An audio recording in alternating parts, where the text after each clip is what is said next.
Clare.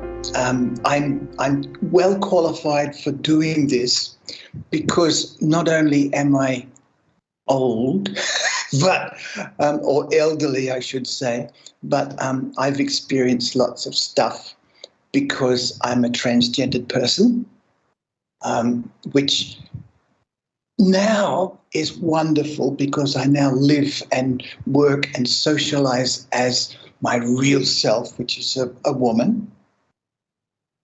But for the last 60 odd years, it's been pretty awful because I was born as a male with male genitals. That's basically, they hung me upside down, smacked me on the bottom and said, oh, look, this little baby's got boy bits, so he's a boy. And the problem with that is it was quite true at that stage because we didn't know about transgender stuff.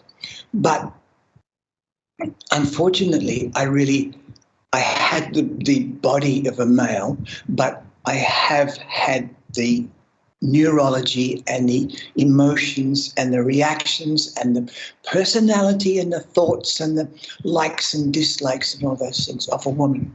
So from there, I was absolutely expected to be a boy and grow up into a man and a husband and a father and all those kind of things, which I did to the very, very, very best of my ability, to the point where I actually engaged in 3 separate marriages, which ended in, of course, 3 separate divorces, all of which was traumatic. I fathered 4 beautiful children and stepfathered another 3, so I kind of brought up 7 lovely children, and they're all successful and living their lives and doing their normal thing. They get married, they have children, so I've actually got 6 grandchildren. The last lot was a little set of twins, which are lovely. But, you know, all those normal things I did to the absolute best of my ability because nobody knew about transgender stuff. So what you were born with, what I was born with, was what I had to live as. So I tried very hard to live as a man for all those years. And unfortunately, that meant that I had to fake it through all those 60 years. I didn't know how to be a man because it just didn't come naturally. Being a girl and a woman would have come naturally, but I wasn't allowed to do that. And if I ever tried, I would be seen as a weakling and a wuss and a effeminate male. It's fascinating now because I present as a female and I dress as a female, that's okay. But if I was still trying to present as a male and dress as a female, that's depraved and perverted and all those kind of things. So the problem with all that was that I never felt comfortable being who I was. I didn't know who I was. So even though I tried very hard, I was never very good at being a bloke. And I didn't do all the blokey things that blokes are supposed to do. And because of that, there was a terrible amount of bullying and criticism and insults and abuse and, physical stuff that happened through bullying and all that. But I've come through pretty much all of that to a point where at some stage I was about 60 years of age and I finally got connected to the internet. And I looked up, who can I find people who have the same depression, unhappiness, confusion, self-loathing, and suicidal tendencies as I did. And not realizing I would find some, but there's heaps of people out there who are transgendered or gender diverse. And I found people who were like me, and suddenly I realized I wasn't depraved and disgusting and weird and horrible. I was transgendered. And Once I found out that it's I didn't choose to be transgendered. People don't choose to be gay or lesbian or gender diverse or transgendered or anything else. Nobody would. It's too bloomin' difficult. So once I realized that it's not a failing, and I'm not a poor excuse for a human being, and I started to actually accept who I was, it took quite a long time, and eventually I found a GP who actually listened and had a little bit of experience, because most GPs get no training in anything to do with transgender stuff. And I talked to literally dozens of psychologists and psychiatrists and counselors and primal therapists. That was weird.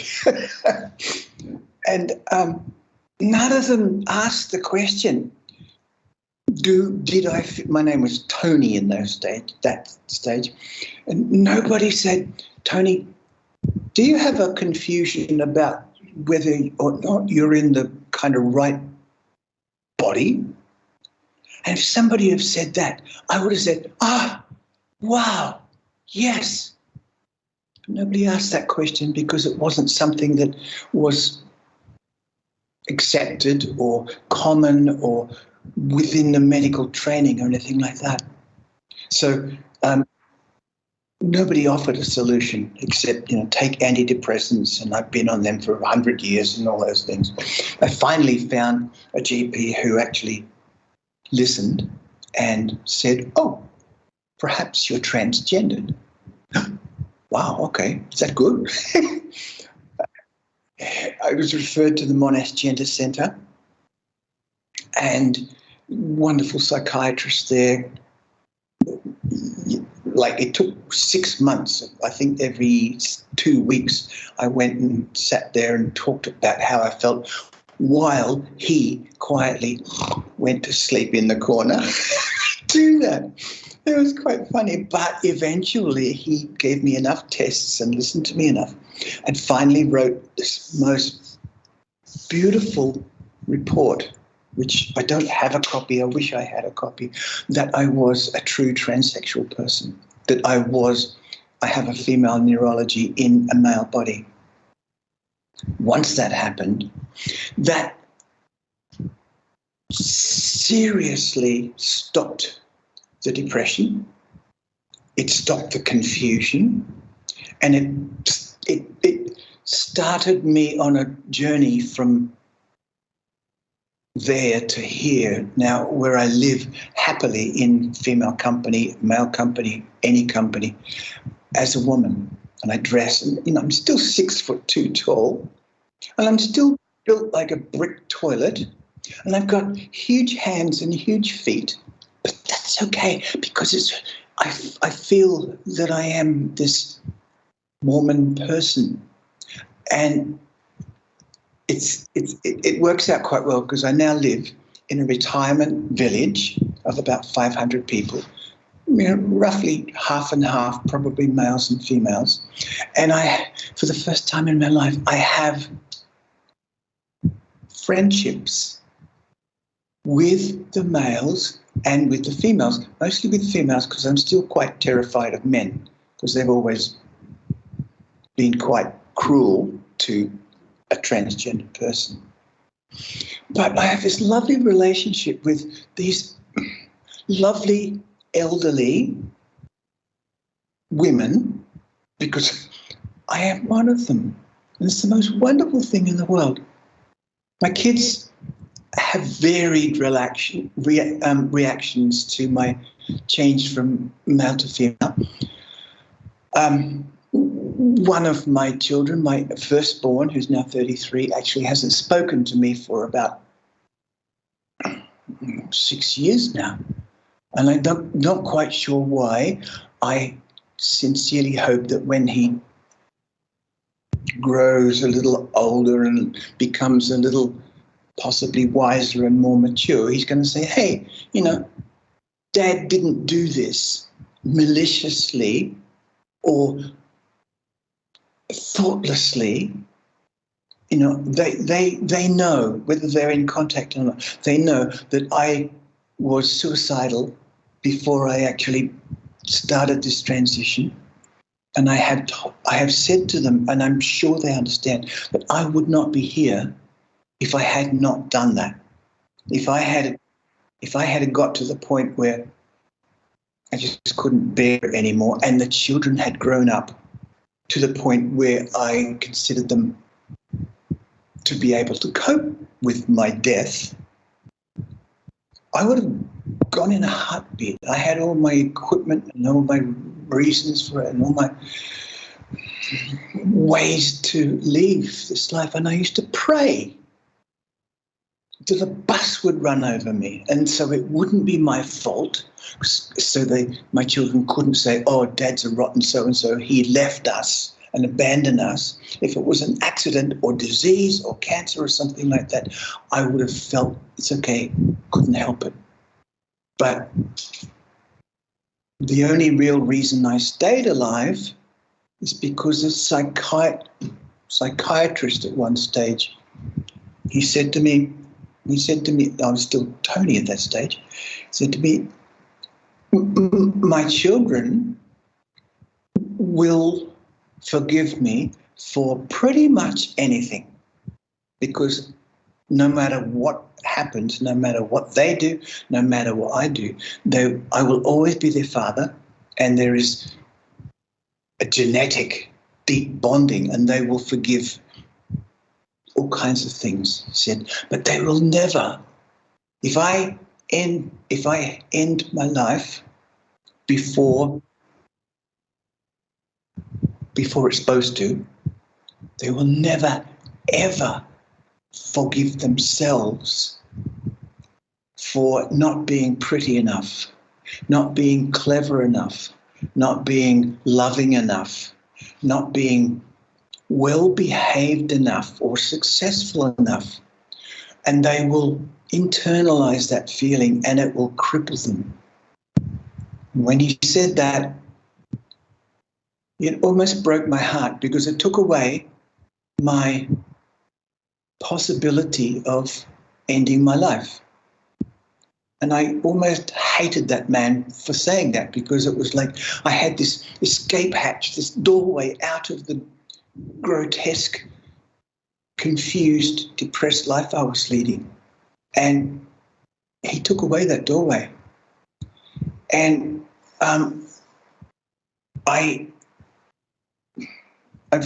because I've now grown to love myself, and I'm so goddamn proud of myself for what I've achieved and the friendships that I have found and the respect I've got here and the previous work I had in the hospital,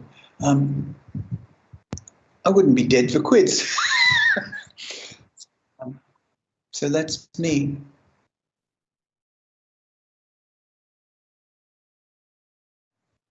This is like a perfect learning place for learning exactly that.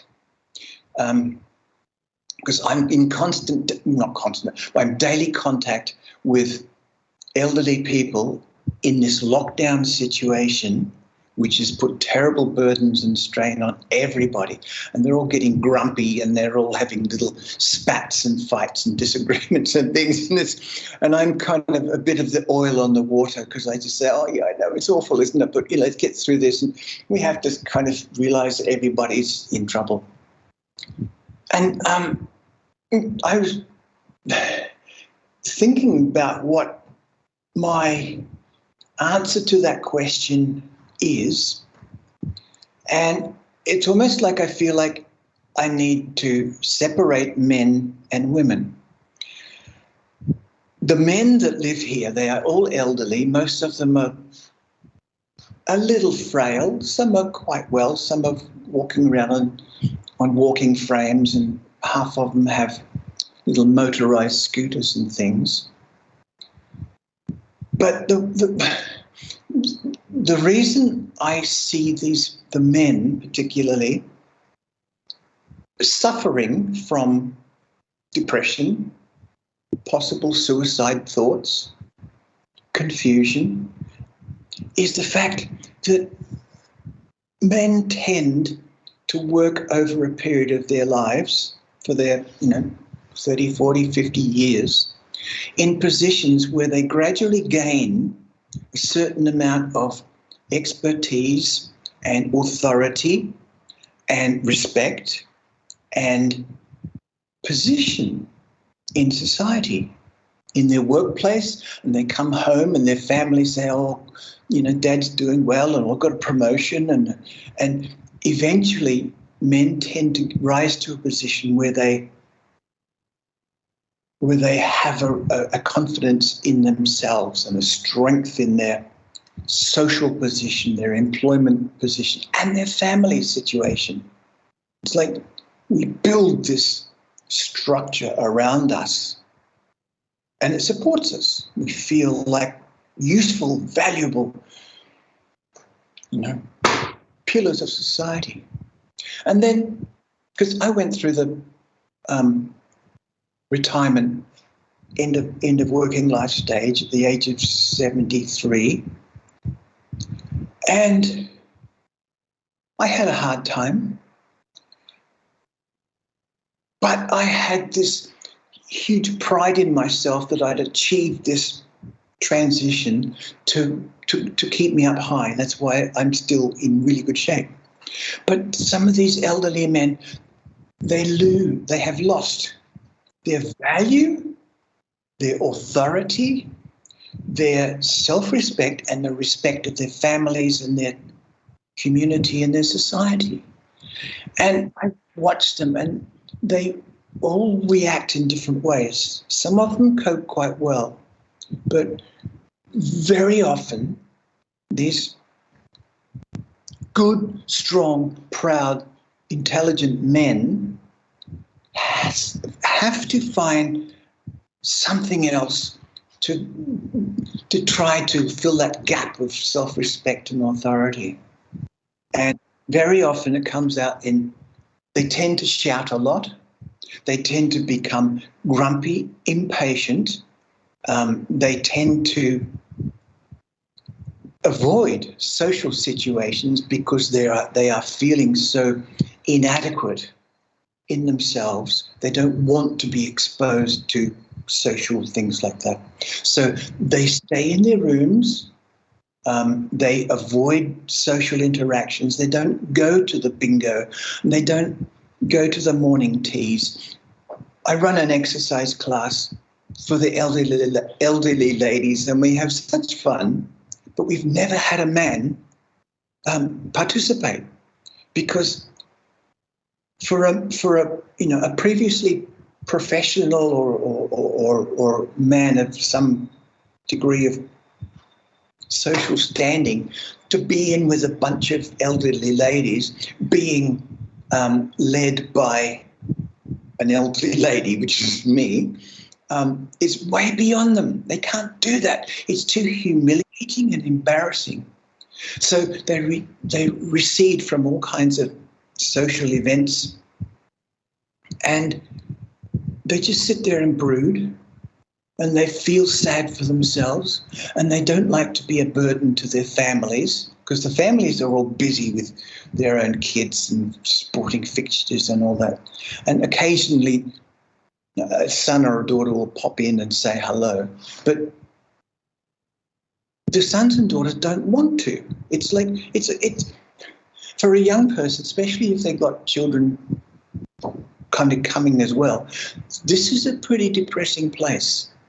For me, it's not. I love this place. It's the best place I've been in for a long time. But to outside people, it's a loony bin. It's a what are they called? Funny farm. It's a retirement old person's home, and they expect it's going to smell like old people's homes, and it's going to be, boring pictures on the wall and crappy. So that's why I think men feel that lack of any self-respect.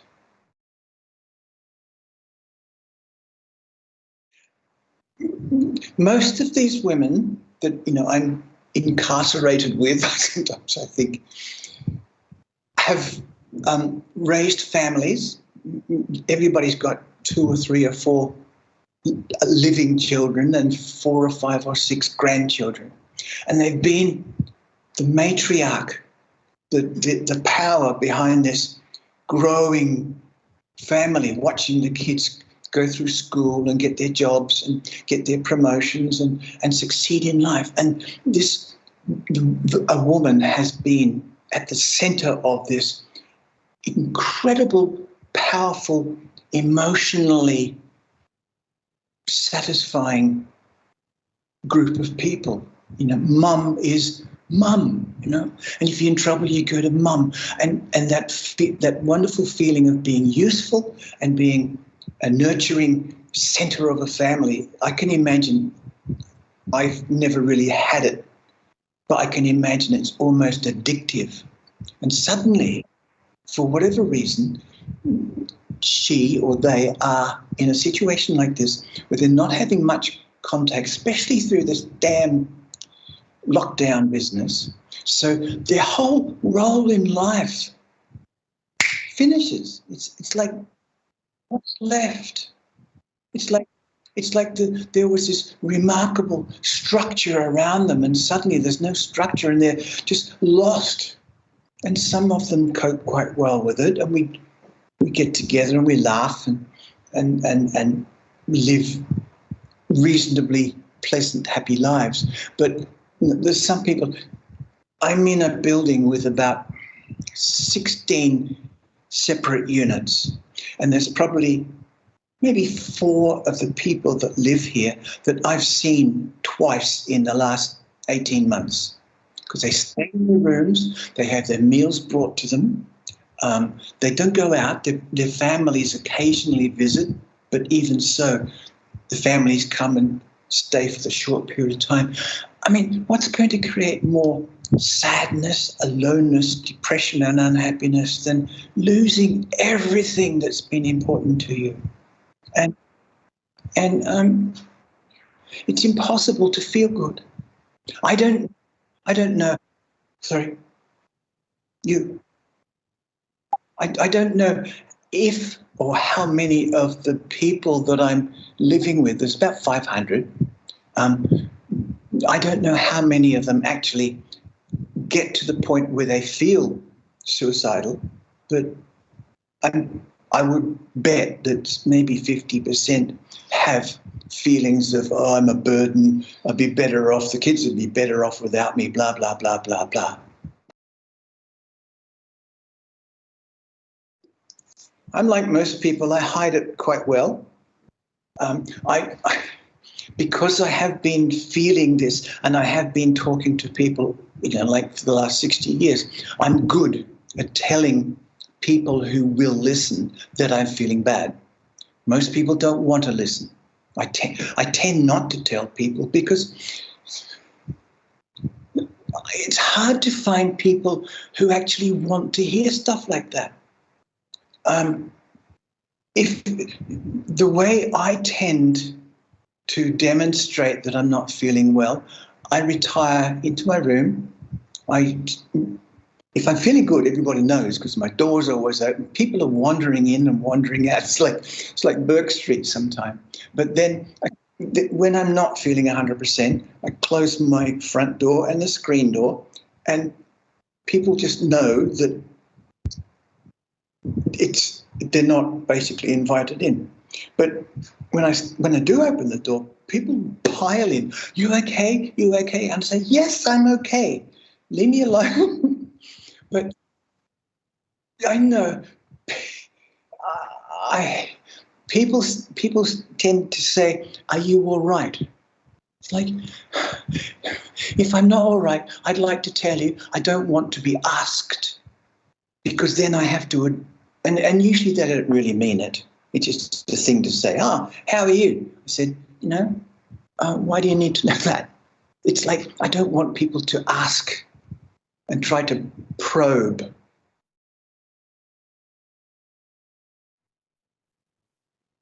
When I thought about that, the worst thing from my point of view, to happen when I'm not feeling like that is somebody sitting closer than I'd like them to do so, fixing me with their eye contact and starting to interrogate. Oh, why are you feeling bad? That shouldn't have made you feel bad. Oh, I mean, what did she say? Oh, no, she didn't really mean it. And either that interrogating thing, or they don't really listen. They just wait for an opportunity when I've paused in what I'm saying for them to play their part in the competition of, oh, I feel worse than you. You think you feel bad? You've got nothing to worry about. I feel much worse. I had that happen twice last week. That stuff. Because people generally, in my opinion, in my experience, don't have that listening ability. Somebody told me that the biggest gift that I can ever give to somebody is to shut my mouth, be with them, and hear them. And I've always thought that's useful, but it's very hard to do that. If I wanted them to actually hear what I'm saying and allow me to express what I need to express, that's when I would like somebody to approach me just quietly and say, hey, do you want to go for a walk or a drive? Because walking and driving, you're not being interrogated, you're sharing. And I walk with people quite often around. We've got a nice little track around, and we're not looking at each other. We look at the dog and the trees and the flowers and stuff like that. But I know that person is there, and their ear's right here, and I can talk. And he or she, if he or she has listening skills, will hear it and hopefully keep his mouth shut. Except for the odd, oh, yeah. But never, oh, yeah, that happened to me. It's like, that's how I want people to respond to me when they know or when they sense that I'm not feeling well. I'm still using this place as an example of all that. And what I have tried to do, and I'm looking after my own stuff, and I'm not in a position where it's my job or my opportunity to be a counsellor or anything like that here. Really half the time I can't be bothered. I'm looking after my own stuff. But to actually ask, I've got two elderly gentlemen who are the next unit and the unit after that to me, and both of them are doing it fairly hard because their families aren't coming and all that. And just occasionally, when it feels right, I ask for help from, especially one of them. He's reasonably good at figuring out mathematical things. He comes up with all kinds of funny little mathematical tricks and things and card tricks and stuff like that. And I'll just go and knock on his door, and he's always we're happy to see each other. And I say, can you give me a hand for a minute? And it might be working out something, or he has a Samsung phone and I have an iPhone. And quite often people will come to me with their Samsung problems. I don't know how to work at blooming Samsung. I don't know why people buy those. Sorry. But I don't know how to work it. So I'll go straight into Tony's room and I'll say, hey, you're an expert on this. And it's like the eyes open and you can feel the energy of this. He's a beautiful man, just glow. And it's like I have given him an opportunity to be useful again. And hopefully, if we get through this COVID thing, then I've got so many ideas. Most of them won't actually come to pass. But we're going to put on little shows and little displays. The ladies that I lead in this exercise class, it's usually 10 or 11 ladies. And like, I was in the army for a bit, and I realized how wonderful the feeling is when a group of people, like a choir or like an exercise group, actually works together. So, everybody's doing the same exercise, and it's just a magic feeling, and they love it. And I'm going to make sure that I get permission from the management to put on a little afternoon tea, and we're all going to get there and actually put on a little display. So it's engaging people in doing something, particularly if they do it together, even a choir. I can't sing worth a bean, but people can sing, and we can make a terrible noise, but at least doing something together.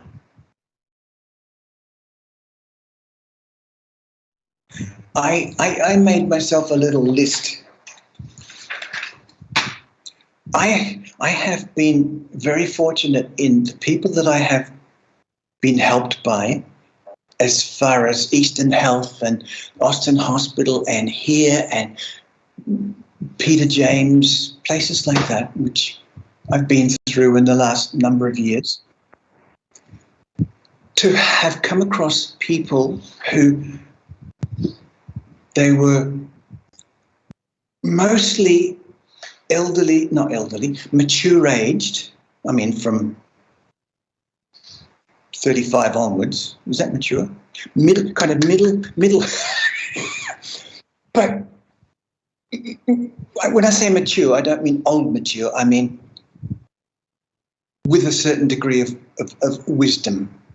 The people that have given me the most confidence in their ability for me to ask for their help are female, that middle-aged kind of thing, with that warm, motherly. I don't know if this is just specifically me, but I think everybody responds to that. These people here, like, all their mothers have died, of course. The people are 85, something like that. And I do believe that we're all looking for our mothers. Mine died when I was 17, and I've been desperately looking for a mum. In fact, every female I've ever met, I've tried to make them into mums. It hasn't worked. There you go. But they need to be the people who work with these things, the outreach people and the people that come and visit you.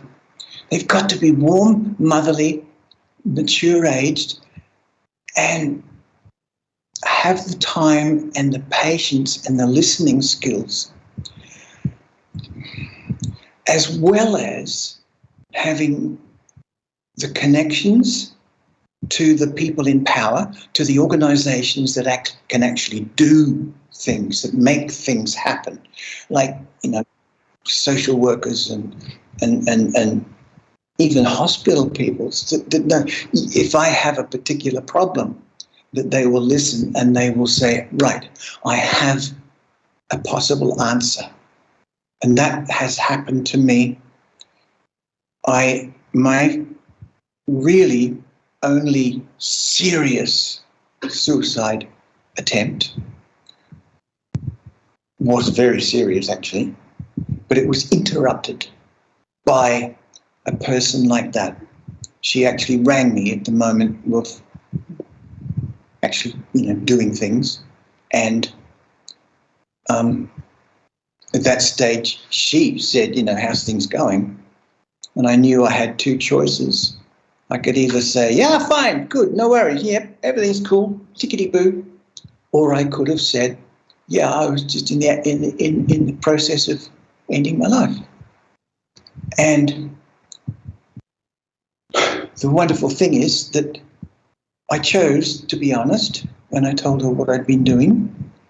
And she said, Sit there for a moment. I need to make a phone call. Calmly. No, oh no, you're not going to do that. I didn't want that. Very calmly, she said, sit there, relax a moment. I just need to make a phone call. She walked out of the room and she talked to somebody and came back in and said, would I go with her to a hospital? I thought, oh God, yeah, okay. Be there for a couple of days and they'll say, well, there's nothing wrong with you, smiling or something, kick me out and I'd come back and complete the job. But it was a locked mental health ward for elderly people. And I stayed there for a couple of weeks and I learned so much. And I had a big shift of attitude. But that's what she did. She didn't get upset and she didn't get fussy and she didn't disagree with me or belittle my feelings. She just said, hey, warmly and calmly, she said, hey, let's get you a bed in the hospital. And that was the beginning of, it was the bottom of the slope, but it was such a beautiful starting again. And, it's brought me here and it's brought me this lovely position of being helpful and useful. And so bloody proud of myself that, as I said, I wouldn't be dead for quids.